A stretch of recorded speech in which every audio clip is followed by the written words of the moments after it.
ചേർത്തല ബിന്ദു പത്മനാഭൻ കൊലക്കേസിൽ കുറ്റം സമ്മതിച്ച പ്രതി Sebastian Alappuzha crime branch കോടതിയിൽ നൽകിയ റിപ്പോർട്ടിലാണ് കുറ്റം സമ്മതിച്ചതായുള്ള വിവരമുള്ളത്. സംസ്ഥാനത്തിന് പുറത്തേക്ക് പ്രതിയുമായി തെളിവെടുപ്പിന് പോകാനാണ് ക്രൈംബ്രാഞ്ചിന്റെ തീരുമാനം.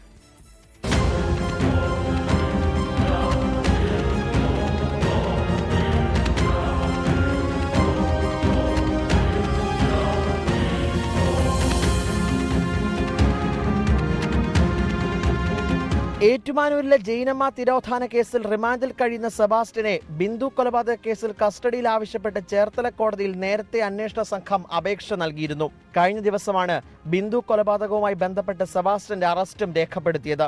ബിന്ദു പത്മനാഭനെ കൊലപ്പെടുത്തിയതായും സെബാസ്റ്റ്യനെ ഒന്നാം പ്രതിയാക്കി കേസെടുത്തതായും ക്രൈംബ്രാഞ്ച് അന്വേഷണ സംഘം കോടതിയിൽ റിപ്പോർട്ട് നൽകിയിരുന്നു.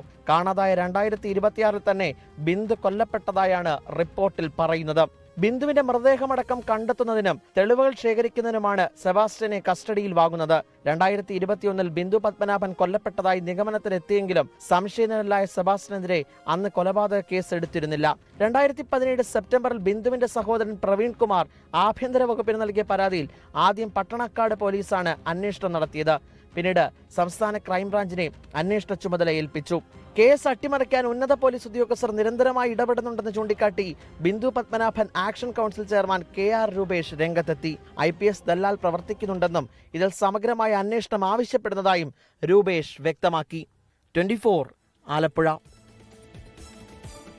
ലോകത്തെവിടെയായാലും ഏത് സമയത്തും 24 വാർത്തകളും ഓഗ്മെന്റഡ് റിയാലിറ്റി പാക്കേജുകളും എക്സ്പ്ലെയിനറുകളും വിശദമായി കാണാൻ ഞങ്ങളുടെ YouTube ചാനൽ നിങ്ങൾക്ക് സബ്സ്ക്രൈബ് ചെയ്യാം.